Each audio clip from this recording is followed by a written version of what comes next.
Hello everyone! Ayan, good evening po sa inyong lahat. And for today's video, ay tara at samahan niyo po ako magluto nitong ating napakasarap na pork sinigang or sinigang na baboy. Siyempre, sasamahan po natin yan ng iba't ibang gulay para mas masarap.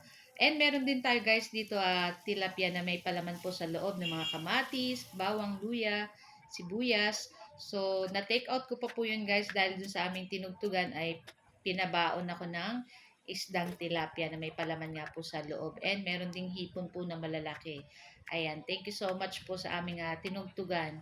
Tapos ayan guys, syempre meron po tayo dito mga gulay. Ayan yung ating pork, hinugasan na po natin iyan at sinet aside lang po natin. And slice na po natin yung ating mga gabi and yung ating talong and yung ating kamatis and syempre yung ating sitaw. So yung ating sitaw, ayan, kinutsulyo ka na guys para pantay-pantay yung sukat niya guys. Ayan. Konti lang gulay pero madami naman siya guys pag pinagsama-sama. Ayan. So yung ating gabi may kangkong din tayo at gagamit tayo nitong ating sinigang sa sampalok with gabi para medyo malapot-lapot yung sabaw. So yan nga yung ating tilapia dyan guys. O kita nyo. Sobrang sarap nito. Ayan.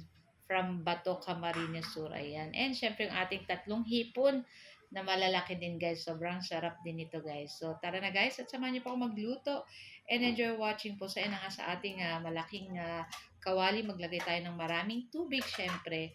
Tapos ilagay na po natin dyan yung ating pork and lagyan na po natin ng asin and pamintang durog. Ayan, so lulutuin lang po natin ito sa katamtamang lakas ng apoy and ayan, syempre tatanggalin po natin yung mga nag-iibabaw po diyan pag kumulo, ayan. Tapos, ilagay na po natin yung ating sibuyas, ayan. And, ilagay na rin po natin yung ating 3 pirasong kamatis, saka yung gabi, palambutin na rin natin. And yung ating pork dyan, guys, is malambot na rin naman, guys. Kaya, palalambutin na lang natin itong ating gabi. At pag kumulo at malambot na rin yung ating gabi, pwede na rin nating ilagay dyan, guys, yung ating mga iba pang gulay. Ayan, so chinek lang po natin iyan, yung ating gabi kung malambot na. Kaya, malambot na. Bago tayo maglagay ng gulay, ilagay na natin itong ating isang pack ng sinigang na sampalok with gabi. So, parang masarap ngayon ang medyo malapot-lapot ang sabaw pag hinigop. At ayan na nga, ilagay na rin natin yung ating sitaw at yung ating mga talong. Ayan, so kulang na lang ako guys ng okra at labanos. Di na lang ako nakabili guys ng labanos sa okra kasi wala na dun sa aking binibilahan.